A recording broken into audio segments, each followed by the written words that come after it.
Well, hello peepels, I am Jodan54, and I have returned from PAX of the Eastern variety. It, as per usual, each year was held at the Boston Convention and Exhibition Center, which, surprise, surprise, is in Boston, which makes it quite convenient for me, as it is, in fact, in my state, so I don't have to travel quite as far in order to reach it. And in fact, this year, I had to travel even less far. Because shout out to Liquid Ryan Clutchbox, who happened to be housing me for the entire weekend, and he happens to live significantly closer to Boston than I do. So it was much more convenient for both of us. And yes, we went together. We went to the convention together along with his brother and a few of his other friends. And, well, we did a lot of cool stuff. As you can see, there are a lot of signatures, a lot of new signatures on this hat. I'll show those in greater detail in a moment. There's a lot of really cool ones there. None of them aren't cool, but some of them are like super standout. And there are some stories behind each of them. So it was Thursday. Well, I was there Friday, Saturday, Sunday. I wasn't there Thursday. Didn't get a pass that day. Didn't think it was necessary to go all 4 days. You know, miss 2 days of school for PAX. Then we're really pushing it right there. Honestly, I probably could have, especially considering it was a shop week, but didn't want to, you know? Didn't think it was necessary. Not that much insanely, like, imperative stuff was happening that day anyway, you know? But either way, on Thursday, after Game Club that day at school, which, by the way, I happen to be the president of, I left and went to your boy Ryan Clutchbox's house and spent the night there. Of course, we played some Smash Brothers, how could we not? And I introduced him and his brother to Lights, Camera, Pants. By the way, that Easter special just went up, and it was very, very fun to finally finish that game. Quite an epic finale, if I do say so myself, minus all the camera crashes. But all the camera crashes happened after the grand finale, so it's all good. We're all good. We're all good. And so, that Friday morning, we're like, oh, this is gonna be awesome. Because that Thursday, there was something set up so that the main event that we wanted to go to on Friday was probably going to be the same way. And so we left at a certain time thinking that everything was going to be fine, everything was going to work out well, and we left pretty much at the time that we were going to leave at. And then PAX did a pretty stupid thing, and I'll call them out on that near the end of the video. For now, I'll continue with the rest of the stuff. So, while that whole thing happened, aside from that, that Friday was pretty cool. Because I went along to a lot of the other venues in the Expo Hall. I went to a lot of the merchandise sections, and I'll be showing the stuff that I bought.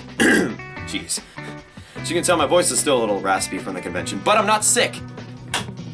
That makes 4 conventions in a row I've gone to and didn't get sick. The only reason my voice is still kind of raspy is because I was yelling a lot at the convention because of how loud it was. Couldn't even hear myself exist, let alone think, let alone speak. So I went to a lot of the merch sections, got a lot of cool stuff. As I said, I'll be showing that off a little later on. I'm looking down because it's in a backpack right there. Not just any backpack, my Nintendo Switch backpack. And so this year, I was a bit more familiar, or at least thought I was going to be, a bit more familiar with the layout of the convention itself. The reason for that is not only was this my third time being there for PAX, as I was there last year and in 2015, but I had just been to the convention center 2 months ago for Model G20. So it hadn't been that long since I was there for the same venue.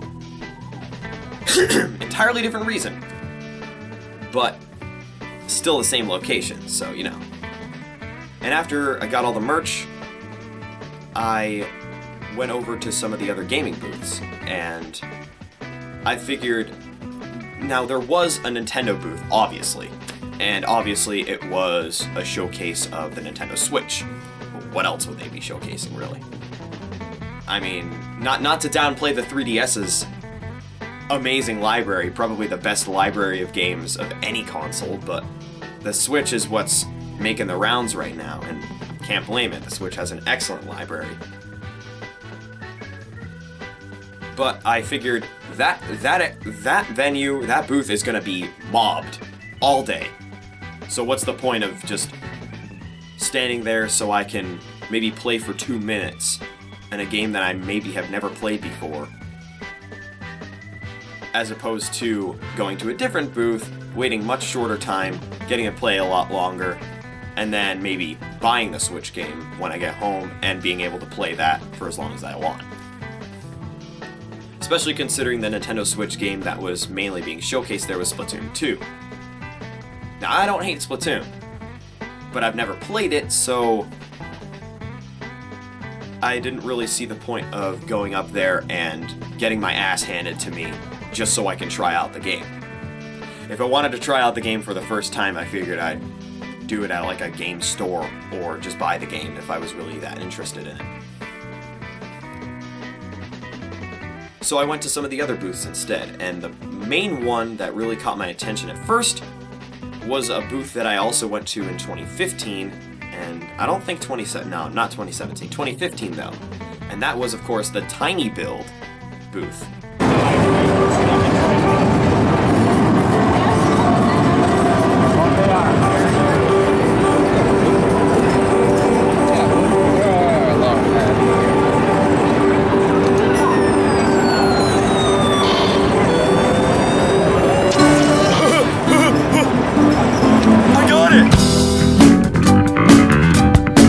Some of you may be familiar with Tiny Build due to their work on the game Hello Neighbor, which is a pretty popular title that a lot of YouTubers are playing. Now, yes, that game does seem interesting, does seem like it's making the rounds, does seem like it's gathering a lot of popularity, but that wasn't the game I went there for.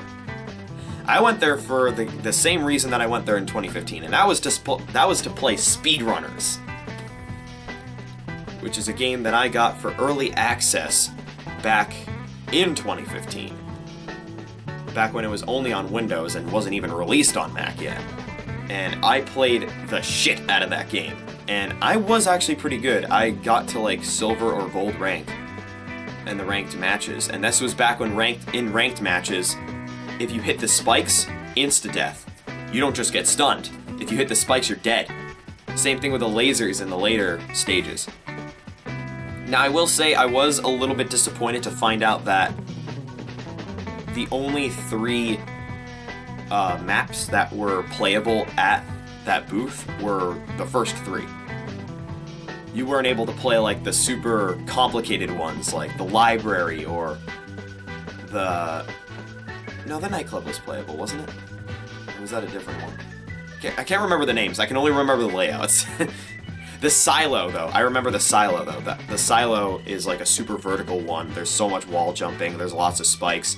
Very dangerous one. That one wasn't playable, but only the first 3 were, which is kind of disappointing. But hey, what can you do, right? And I also noticed there was a tournament for Speedrunners, and so I decided, you know what? I'm gonna join. I'm gonna see how well I can do. And it was a top 64 bracket, almost melee style, but it was a 4-player free-for-all match, so you only had to win 3 in order to win the entire tournament. And yes, it was only the person who got first who would then advance. What I didn't like, though, was even though there were 3 maps, each match was only played on the first map.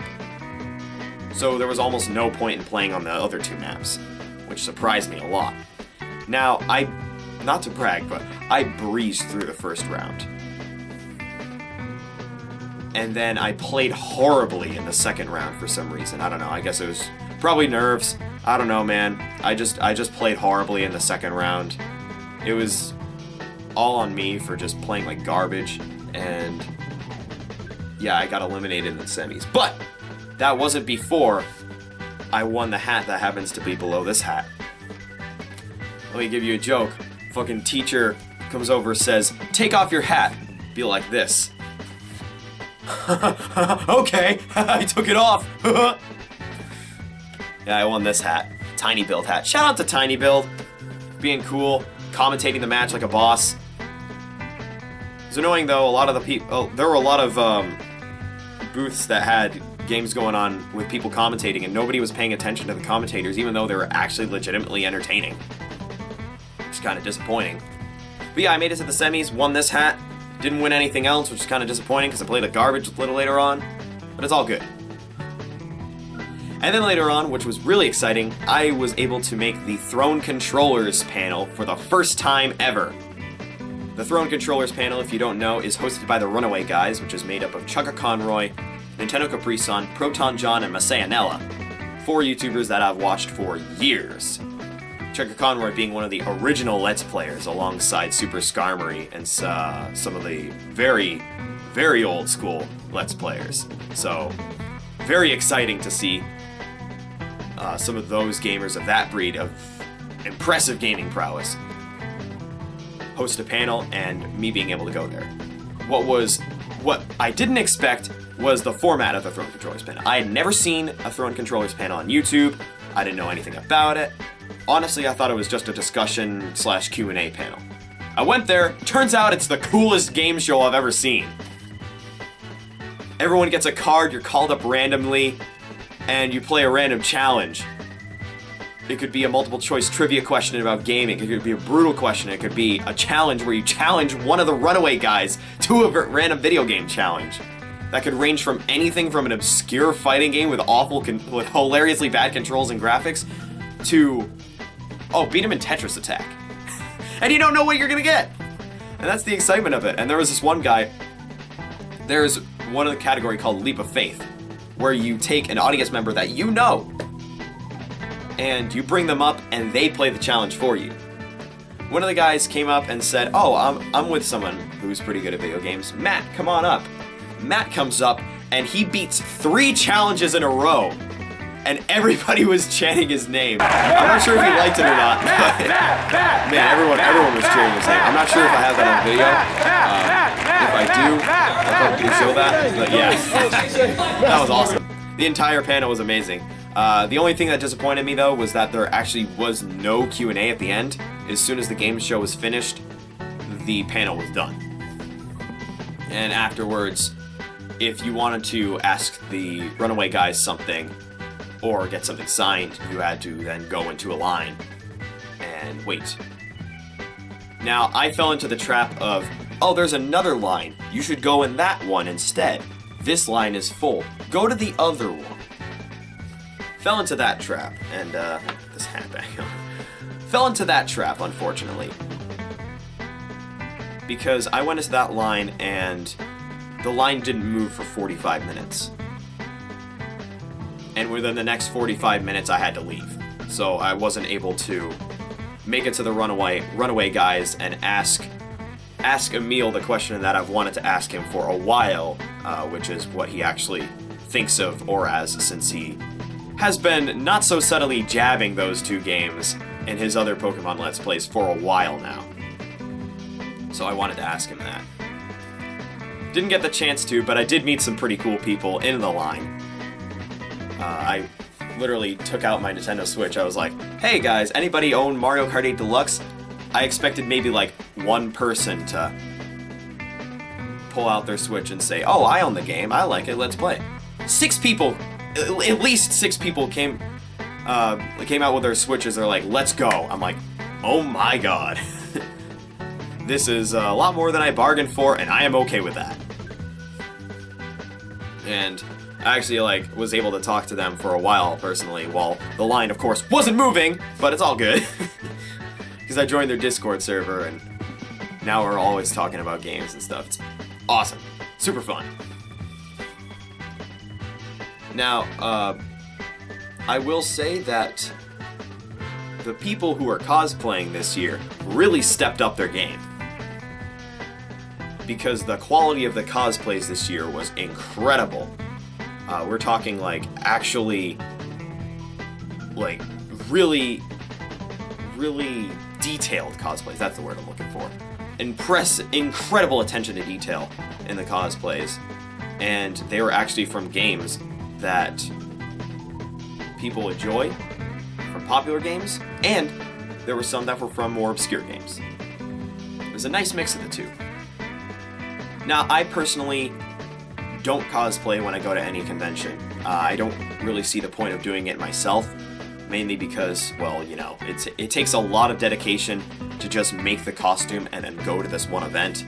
If I'm gonna cosplay to anything, it's gonna be this nice little convention called Trick or Treating. That's when I cosplay.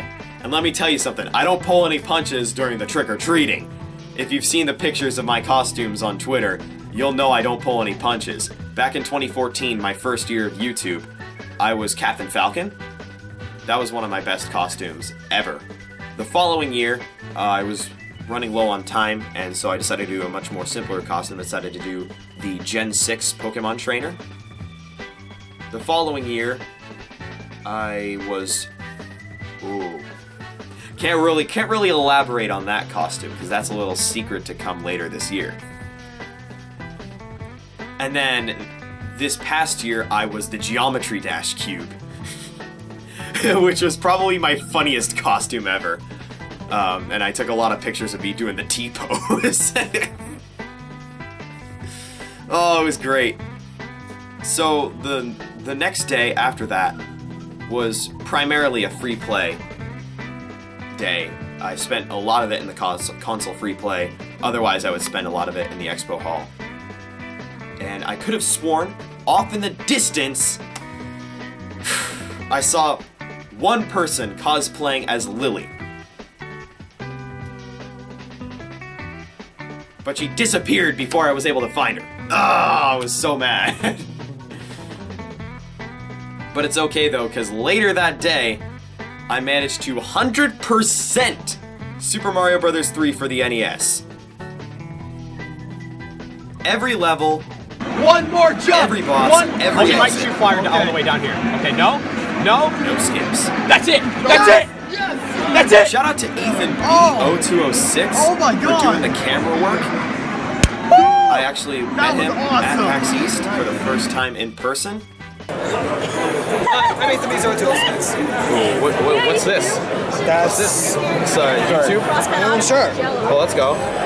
Ethan B0206 messaged me prior to the convention saying we should meet up. We did.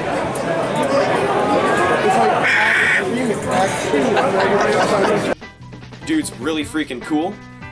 He's doing a lot of the camera work. He's there, shout out, promoting his channel with his own shirt. I need to get one of those, man. I need to get a shirt with my logo on it. And yeah, I'll definitely put his channel in the description if you guys want to check him out. He's super cool. And he was the one doing the camera work, watching me beat Bowser in Super Mario Bros. 3, talking to me in the Throne Controllers panel and stuff. He was awesome. I mean, if I had more time that day, I probably would have, like, gone all out and then, like, beaten another NES game, like Mega Man 2 or something. Or maybe Solomon's Key. Ooh. Ooh, nostalgic throwdown. A little preview to one of the games that's gonna be that year, in that series, probably the biggest one in the entire series. If not, like, the second biggest, I don't know. But yeah, and then that next day, there was also a lot of free play, mainly more focused on Super Smash Brothers, as we got the guy who we were trying to get to face Super Dynamic Gaming this year at my birthday. He wasn't able to make it though. The guy who wasn't able to make it we got to enter a Smash 3DS tournament, and he made it really, really far. And he probably would have won the entire tournament if it was actually in proper rules. From the way he described it, it seemed like it wasn't even on stock mode, it was on time. And then he was targeted by the other 3 players in sudden death. So if it was actually stock, and if it was actually like a tournament, he probably would have won. So 2 completely different reasons as to why some of us lost tournaments there. I made it to the semis in the Speedrunners and then lost because I was playing horribly. Andrew made it to the semis in the Smash 3DS tournament and got eliminated because the rules were basically tilted against him.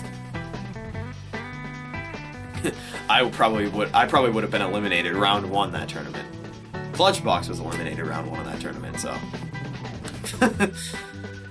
Yeah, and so over the course of those 3 days, I got a lot of signatures to this hat. Let's take a look.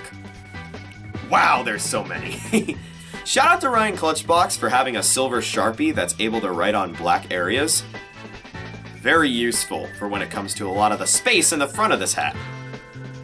You don't have to be like Patrick Static from last year and have to sign Mario's nose. Well, it's all good. There are so many. So, Friday, even though I wasn't able to get a signature from any of the Runaway guys, I did manage to pick up a signature from PK Sparks.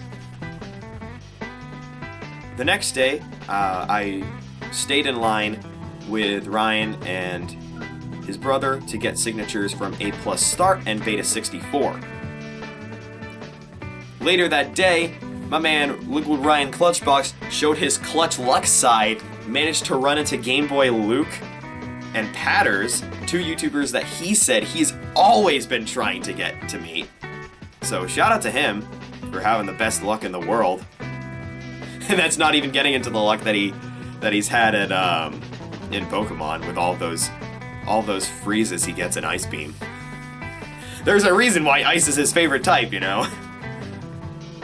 And then the following day, probably the coolest signature in my opinion, was right when the Expo Hall was about to close on Sunday. Out of the corner of his eye, Ryan Clutchbox sees Etika World Network. Bro, thank you. Appreciate that shit, man. I just need to sign this after. You can sign that. You making a sex tape of me or what? I don't know, man. We might. You might? What the fuck? And I was able to get his signature too. Not sure if the camera's gonna pick up all these signatures. In fact, it's gonna run out of battery soon, so probably gonna have to charge this and then be back after these Fukin Messiahs, but yeah, a lot of them incredible signatures. This is starting to become a very impressive souvenir. Definitely gonna be wearing this in more gaming videos. Probably every Nintendo video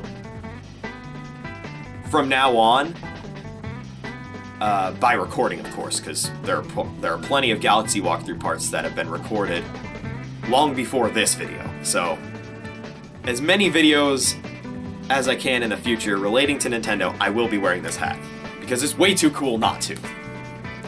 And if I ever play Speedrunners on the channel, I'll probably wear this hat. Alright, I need to charge this camera because it's about to die. And so, I'll see you once it's done charging. Oh, before I show the stuff that I got at PAX, I need to talk about one specific thing. And I tweeted about this when I actually got home from PAX, so I definitely can't forget about it. So, shortly after the Speedrunners tournament was over for me, not too far from the booth itself it wasn't really a booth, it was more just like a setup for a certain game that I have previously gushed about in my MagFest vlog 2 years ago. Now, I'm not sure if I said I played the game before. I'm not sure if I said I played the game at MagFest. If I did, I just misspoke. I didn't actually play the game at MagFest, I just watched it. This year, I was able to play it. And that game is just Shapes and Beats. From Berserk Studios, coming to Nintendo Switch and PC, coming out on May 31st of this year! Back in 2016 when I first saw it, and immediately fell in love with it, And it's got a release date now, there was no finally. talk of a release date, of even systems it was gonna be on. The only thing I could even find on the internet about it was the trailer from the channel by the same name of the developer, Berserk Studios. The only thing I could find was the trailer itself. And considering it featured somebody slamming their elbow on a keyboard and then proceeding to shove a saw through it, I wasn't entirely sure if it was ever going to be released. That trailer is actually really funny. And there was a blooper for it too, where he slammed his elbow on it and the computer went all weird. It's a game about shapes and beats. And I'll put some footage of it that I recorded of it up right now. I don't have any footage of me playing it. I do have footage of me watching it. I did play it this time around. And it took me a little bit to get used to the controls, but once I was used to them, once I knew that dashing makes you invincible, oh, it was so much fun. All I want to do is play it now. All I want to do is play it. It's gonna be out on Steam and Switch on May 31st. Oh, I hope I can wait that long. Oh my god, it was so much fun. I just want to be back there and play that game for just as long as humanly possible. That first boss fight level, Long Live the New Fresh it's called, had, first of all, one of the best songs I've ever heard in a video game, and second of all, had one of the coolest boss fights I've ever seen in a video game.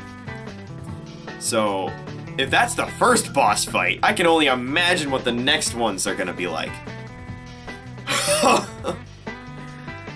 But yeah, enough gushing about Just Shapes and Beats. I'm just glad that it's finally coming out. Even the cards that they were handing out with the release date on them said, finally. Like, they know how long people have been waiting for the game that have played it. Because apparently it was even out, like, at certain conventions before even I played it. Like, back in 2015, it was at, like, PAX Prime and stuff. And then at MagFest 2016, they had a setup, and that's when I saw it for the first time. And now, it's been announced, I guess at the Nindy Showcase. I didn't watch the Nindy Showcase for Nintendo. I guess I should have watched it. Because if I did, and I saw Just Shapes and Beats, I would have lost my shit. But I had the same opportunity to do so at PAX East, so it's all good. Alright, so let's take a look at what's in this bag. Ugh. No, it's not my Nebby bag this time around. I figured it was more practical for me to use my Switch bag, considering it would be less bags. And the less bags I have to lug around at PAX all day, the better. I'm already out of shape enough as it is, even if I don't look it. So first, actually, well, I mean, yeah, this is, might as well show off that, yes, this is the Nintendo Switch bag. It's got a lot of specialized pockets for all the different parts of the Nintendo Switch. Even the docking station has a pocket. That's how you know they have attention to detail. Okay, those are just AC adapters. Let's take a tour of my shirts, first and foremost. Oof. I also brought this Switch bag to Mall G20. Funny. So, first off is this shirt.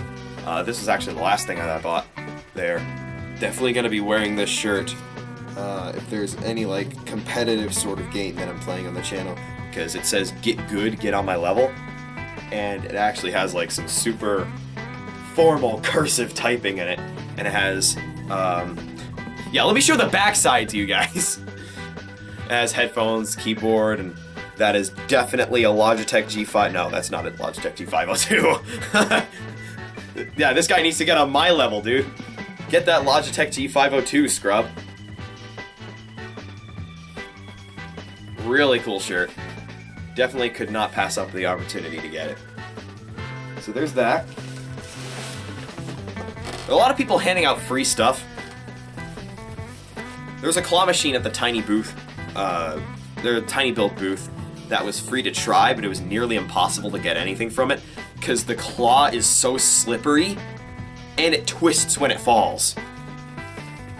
So yeah, if there's ever a free claw machine, it might not even be worth your time if the people there are even slightly intelligent enough to know that it's not worth their time to make a free claw machine unless it's near impossible.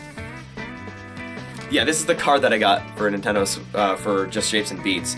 May 31st, 2018. Finally. Oh, the chills that went up my spine as soon as I saw that release date. So, yeah, this is one of the bags that people were handing out for free at PAX. I figured I'd pick one up just to carry stuff along with it. It has a cool logo on the front. Might as well, you know? Let's see, what else do we have here? Oh, this shirt, yes. So, I didn't end up getting myself a Discord hoodie, but I did get a nice pixelated Discord shirt. And honestly, this one has a cooler design. I wish it was in a hoodie form, but the hoodies were pretty damn expensive. As were the esports jerseys. I would have loved to get a Tempo Storm jersey for Riles26, because he's a big fan of Tempo Storm. But they're $60, so I don't have that kind of shmoney. And if I did, I definitely would have bought one, so. You know, showing all these shirts with different colors on them, especially these brighter ones, is probably going to mess up the chroma key, so my apologies in advance. There's that cool shirt. So, let's see, what else do we have here? Oh, yes! This one's probably my favorite, honestly. I haven't tested it out yet, but according to the note that was on this shirt, it apparently glows in the dark. Which is fitting, considering the ghost and fairy type Pokemon that happens to be featured on the shirt. It's a Sun and Moon Pokemon, so I pretty much was legally obligated to buy the shirt. And I'll definitely be wearing it pretty often. Because it's honestly one of my favorite shirts that I just own, period. And finally, as for the stuff that I bought, well, I completed a certain prophecy from, I think it was March of 2016 when I said I needed to buy this. Ended up buying it. Yes! And it's a Japanese version too. A Toon Zelda amiibo, which by the way, she needs to be in Smash 5. Come on guys. You're putting Toon Link in, but not Toon Zelda? Come on. And no, my reasons for getting that have not changed. Yes, that's all the stuff that I got at PAX. A lot of cool stuff. Now, PAX, I need to call you out. Because you did something really stupid. And if I don't say anything, you're just going to keep doing this. I'm not letting this slide. So on Thursday, you had a signing for Jacksepticeye at 4 p.m. You announced at 1 p.m. that the line had begun at a certain area. Okay. It's fine. You know? Line starts plenty ahead of time. Gives people enough time to react. Of course, the line filled up extremely quickly, but that's natural. And the signing went well, from what I can imagine. It worked. That system works. Couple hours ahead of time, announce it, go to this place, and there you go. So my question is, why didn't you do this the following day for the Markiplier signing? The exact same formula could have worked. But no. You decided, instead of going to that line, simply existing in that line, you decided no. We're going to announce at 7:30 a.m. that we're going to start handing out wristbands for the signing at 8 a.m. Now, tell me something. What's wrong with this picture? Announcing something at 7:30 a.m. for something that starts at 8 a.m. The day after, pretty much the same exact thing started at 1 p.m.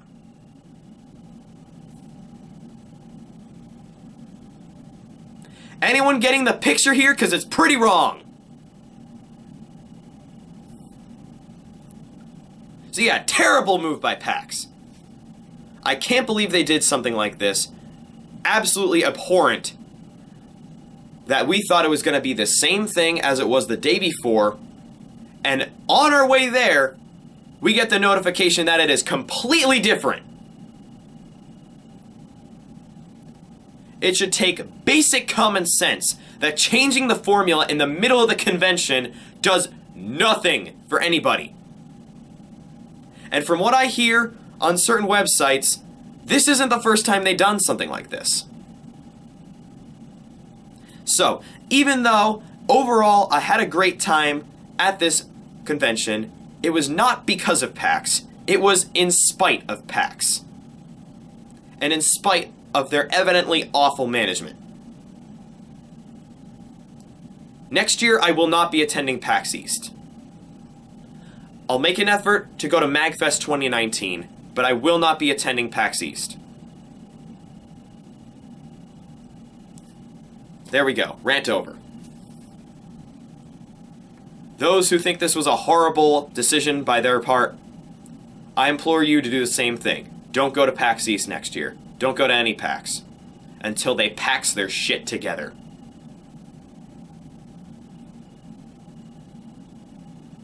But yeah, that was my time at PAX.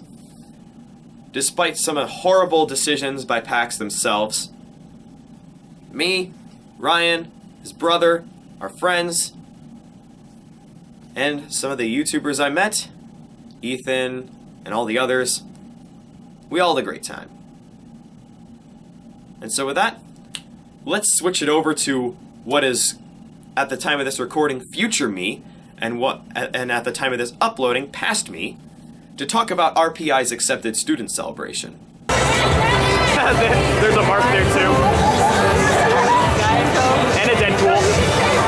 And one of those Shy Guys.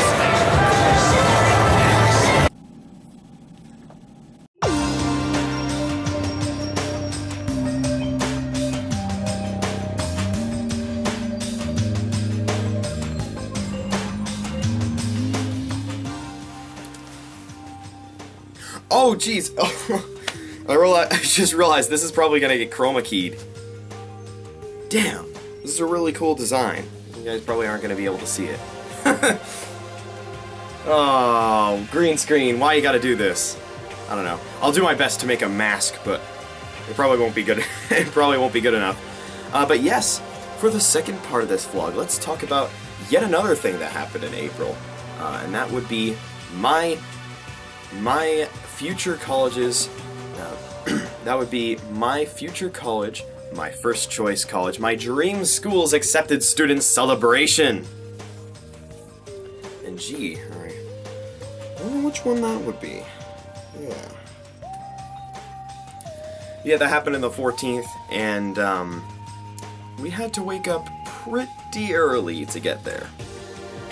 It was around a 2.5 hour drive, which, given that it's in another state, not that bad, honestly. I'm used to not very long drives to get from...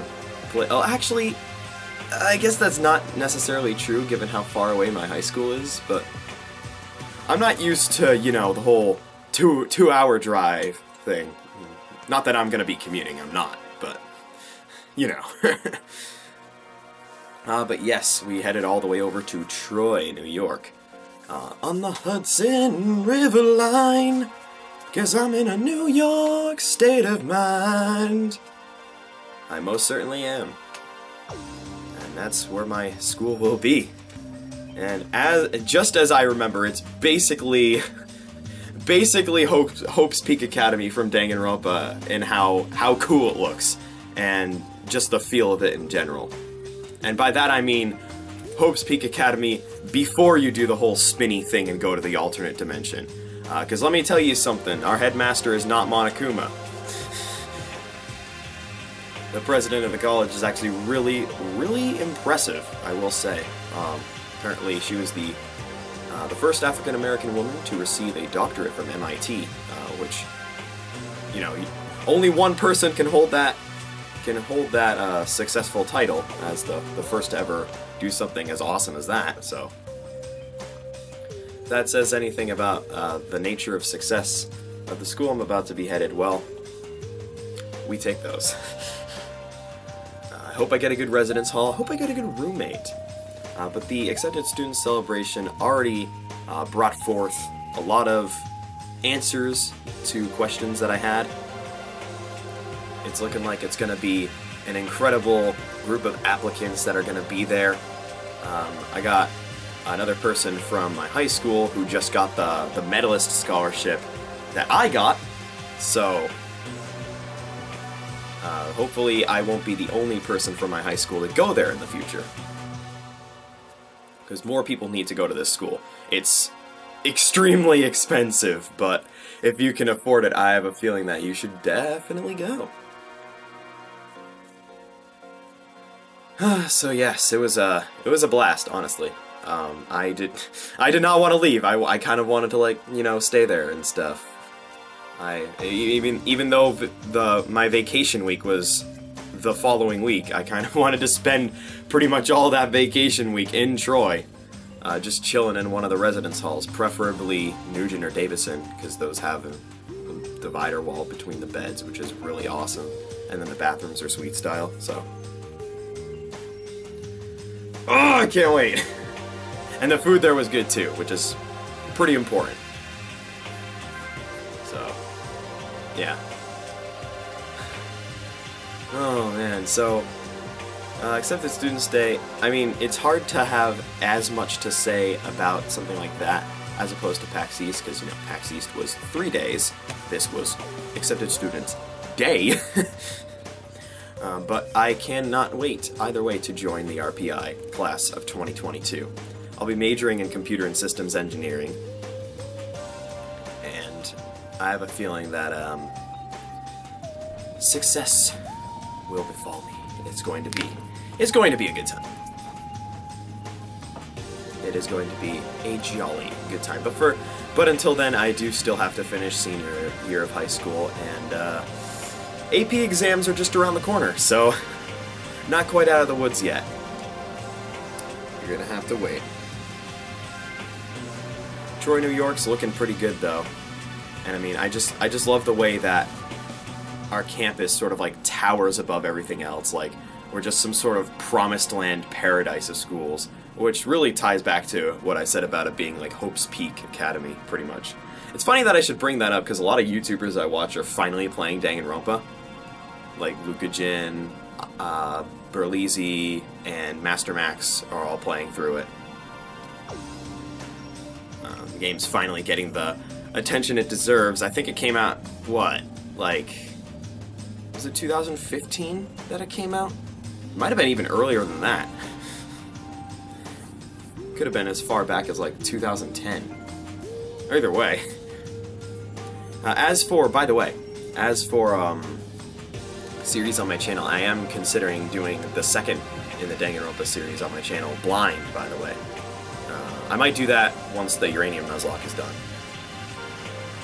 By the way, look out for another Uranium Nuzlocke episode just around the corner. So yes, I'll be going here. Swap. My cat is doing some very bizarre things right now. She just kind of like ran halfway up the stairs and then jumped on the guardrail and is clawing at it silently. And there she goes. She's busy. She's quite busy. So, I guess I'll see you next year in Rensselaer Polytechnic Institute. But until then, there's one other part of April I'd like to share with you. Let's take it over to me again.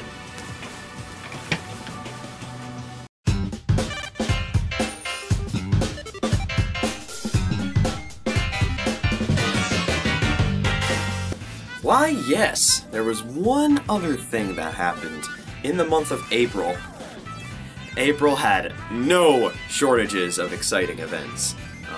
And this is excluding other interesting things that happened in April, like the job fair I went to. So, near the end of April, just last week, in fact, just last weekend, I should say, I competed in the SkillsUSA state competition for Massachusetts. I competed, of course, what other category than related technical math? Because I'm not already enough of a damn nerd. Now, I also competed in related technical math last year, and I believe I actually mentioned that in my April 2017 vlog. Saying 2017 like it's a thing of the past still feels foreign. It doesn't feel right, man. Life is going by too fast. I don't like it. It's the only thing I don't. It's the only thing I don't like about this life is that it's going by too fast. But yeah. So related technical math as for this year, I do remember last year that. Well, overall this year, it was definitely a better experience, I will say that much. Pretty much everything this year was heavily improved, from start to finish, pretty much. Starting with the fact that we stayed at none other than the Courtyard by Marriott, which, if the Model G20 has taught me anything, it's that the Courtyard by Marriott is a quality hotel. And SkillsUSA absolutely proved that point. Not only for me, but for a lot of other people as well. I do remember from the Model G20 that when we stayed at the Courtyard by Marriott, they had some of the most comfortable pillows I've ever slept on. And that was also the case for this one. So regardless of which Courtyard by Marriott you stay at, they're gonna have some incredibly comfortable pillows. And that's not even getting into how good the food is. The food, oh my god. So, think of everything you've ever had for breakfast in your entire life. It's all there. It's all there in the breakfast spread. They've got cereal, they've got waffles, they've got pancakes, they've got bacon, they've got hash browns, they've got apples, they've got toast. They've got everything you can possibly think of. Excluding breakfast for lunch, or excluding lunch for breakfast, of course. But oh my god, they're like... I've never seen anything like it. I've never seen a breakfast spread that detailed. It was absolutely insane. Like, that had more diversity than a breakfast menu from, like, a 5-star restaurant. Absolutely mind-blowing. So, yeah. There was that, and then, actually we never had lunch at the Courtyard by Marriott, because my category was at the other hotel, the Best Western, which I stayed at last year. Now the Best Western, I will say, is also quite good. Stayed at there last year, as I said, and it was a good hotel, but it does not hold a candle to the Courtyard by Marriott and how good that was. And, I mean, the Best Western did have good lunch, but it was nothing compared to the Courtyard by Marriott's dinner. So, the dinner that we had, like, the people who I was rooming with were just as impressed as I was with the quality of the food. They're like, oh my god, these are the best fries we've ever had. This is the best burger we've ever had. And this isn't even a restaurant. This isn't, like, this isn't gourmet. This isn't, like, advertised as the selling point of the hotel for being the food. And it's not. It's just something that happens to be amazing at the C by M. So, shout out to the Courtyard by Marriott for being amazing. About to go on Yelp, give them a 10 out of 10. I don't know, is it only 5 out of 5? Does it only go up to 5? Because if so, I'm still giving them a 5 out of 5. Because, let me tell you, they deserved it. I haven't even mentioned my actual competition yet. I've just been talking about how good the hotel was. That lets you know how much I have to say about the experience. So, yes, my category was related technical math. Last year, The test was very, very difficult. There were a lot of geometric formulas, a lot of trigonometric formulas, just a lot of crazy math, and the open response was pretty much impossible. Just gonna put that out there, the open response was basically impossible. This year, things were a little different.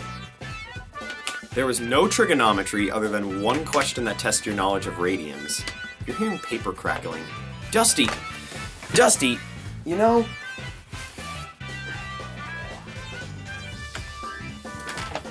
she's responsible for the paper crackling. It's not in your imagination. It's just Dusty. Yes, I'm sitting in your chair. Yeah, you've marked this territory as your own, huh, haven't you? Yeah, well, this is the chair I sit in for a number of different things on this channel, so we're gonna have to share. Not sure if you know this. Yeah, one question about radians, that was it for trigonometry. There was a lot of geometry, a lot of very difficult geometry, and a lot of very easy geometry. Overall, the test was a lot easier, probably just because I know more about math now. I'm more disciplined in the art of the mathematics. But that, and also the open response was doable. Like you could actually do it in under 3 years. Oh man, and I actually got it right. So shout out to the open response for being possible. If it's possible, I can do it. Surprise, surprise. Surprise, surprise, I didn't medal. No bronze, no silver, no gold from me. But it's alright, because I got a different medal. I got a medal for Rensselaer Polytechnic Institute. And that medal's worth $100,000, so yeah, I think it's pretty important. I think I'd take that medal over any other medal. And I think a lot of other people would agree with me on that one, including the person from my high school who also got the medal. And because of that, hopefully she'll be able to go next year. Shout out to her. So yeah. But the related technical math test was also quite fun, as I find a lot of math tests to be. They're quite fun when you just chill out and just do it, you know? Just whatever. Just be like, you know what? I know this stuff. Let's have some fun with it. Why not, right? If you're not having fun with life, I mean, just like, try. Just try and have fun with whatever. When you just forget about what might go wrong, who knows? It might go right. But that's not all what happened. I believe last year I mentioned that the Best Western Hotel had a Pac-Man arcade machine. And it did. And I did not quite get the high score because the high scores were incredibly high on that arcade machine. This year, the Pac-Man arcade machine was not even there. Instead, what was in place of it was an arcade machine with Donkey Kong, Donkey Kong Jr., and Mario Bros. Now, if you know me, you know I'm an expert on pretty much every Mario game out there. That was the day I found out I wasn't an expert on Donkey Kong Jr., though. I am terrible at Donkey Kong Jr. I need to practice a lot more on that game, but I got Donkey Kong and Mario Bros. Down. So much down, in fact, that I happened to get the high scores. I got the high score in Donkey Kong. Let's go! Woo!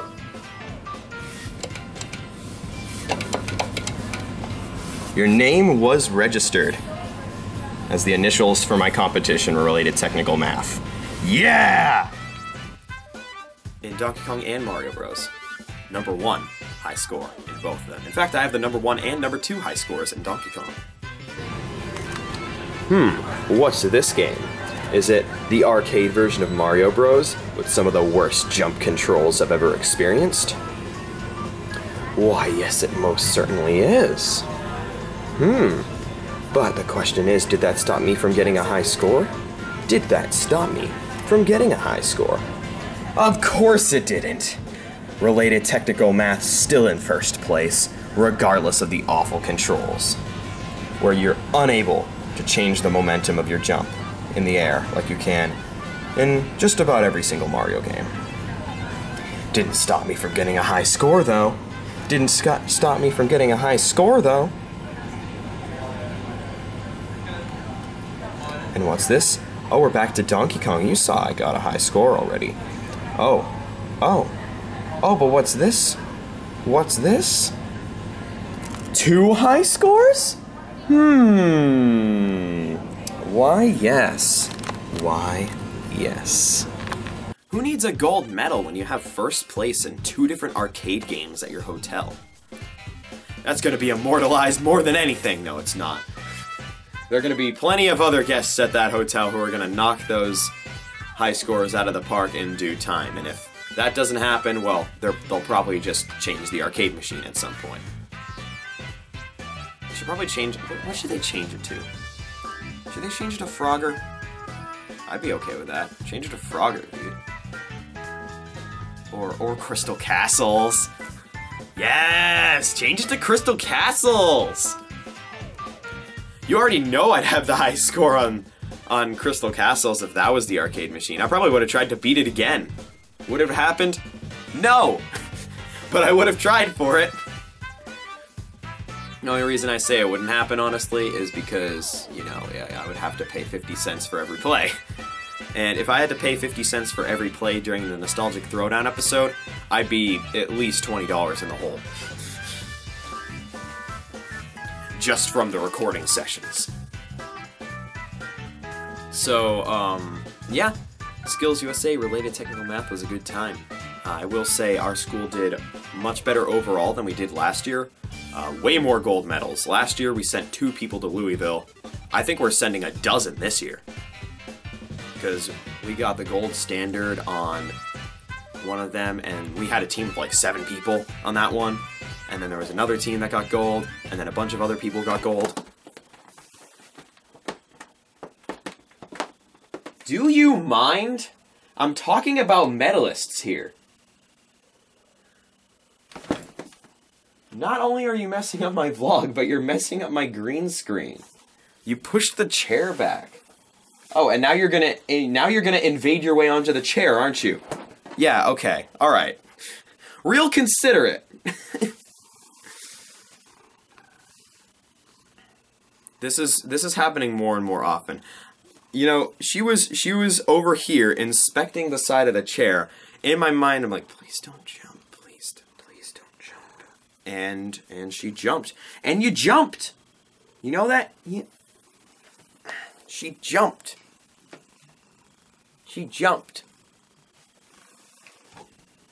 Let's not jump up on the top, okay?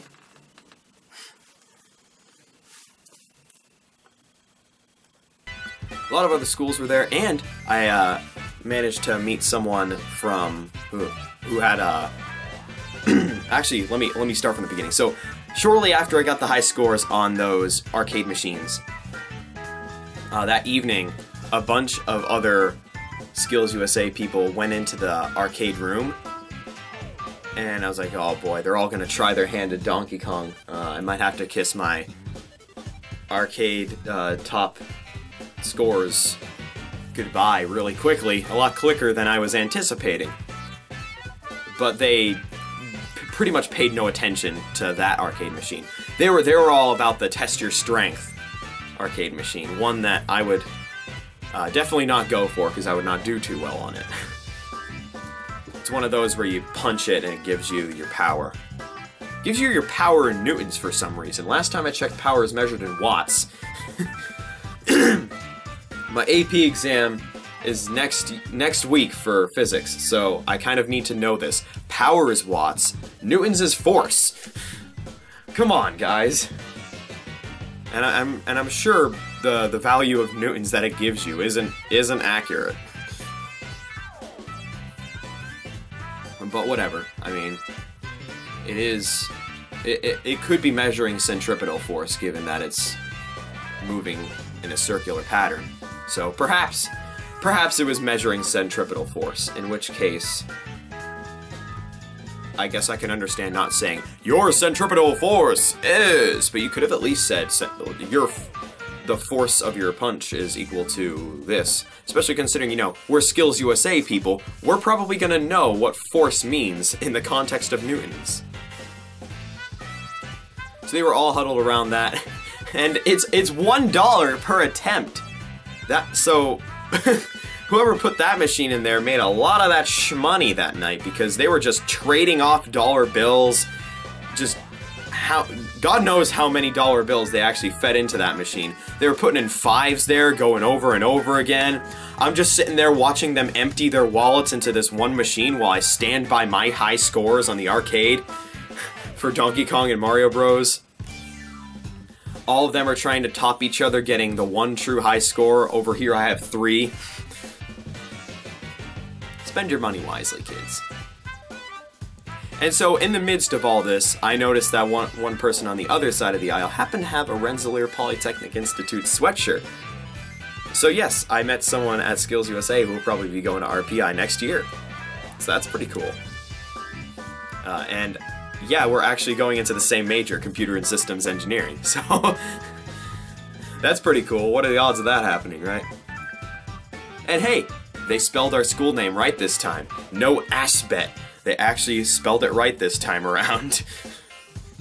They actually spelled it with 2 A's, like it should be. So last year, the school that was like the most spirited, the most aggressive, the loudest when it came to whenever they won an award, regardless of whether it was bronze, gold, or silver. Last year that was Blue Hill, or Blue Hill. Is it Blue Hill or Blue Hills? I don't know. I met the valedictorian of their school last year, and I should probably know all. I should probably know this. This year it was Shawsheen Valley who decided, you know what, we're gonna get really hype whenever somebody wins an award from our school.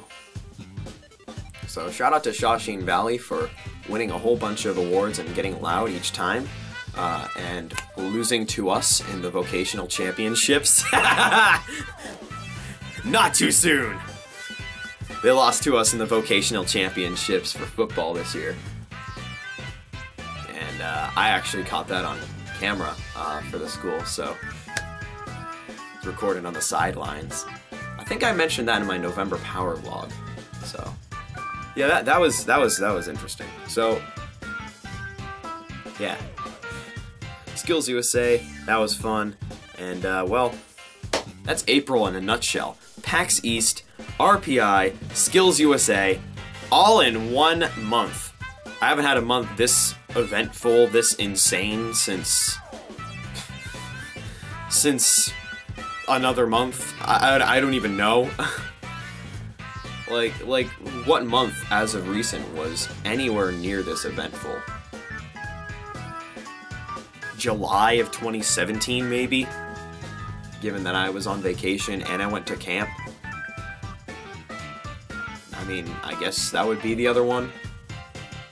And before that, I'd probably say November 2016, which was probably the best month of my life. So, not very many months can be as eventful as an April of 2018.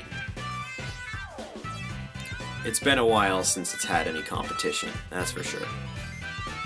April was absolutely insane. And May is probably going to follow suit. Because in May, I have 3 AP exams all in a row. Tuesday, Wednesday, Thursday. And then the following week I have another one on that Tuesday. Also in May is my school's play. And, well, I mean, this time around I don't have to take the SAT in May because I already aced it. Shout out to my 1450. But, June 1st is my last day of senior year, so I can't quite say school's gonna end. May's gonna find a way to be crazy. May's gonna find a way to be weird. Trust me on that. Trust me on this one. You'll find out at the end of May. And with that, shout out to April 2018. Keep looking forward, and I will see you next time. Bye-bye. Oh, what's this? You made it to the end? Oh, I suppose I could give you a little insight on what's going on with Jodan54 Reacts. Is this some information you would like to hear? Oh, well then. Allow me to inform you on the fact that yes, Jodan54 Reacts Season 5, well, it's gonna be extravagant, I will say that much. And it's going to have the best finale in the history of Jodan54 Reacts up to this point. Stay tuned, because there will be a trailer, and it will be exciting. I hope you're excited, because I am.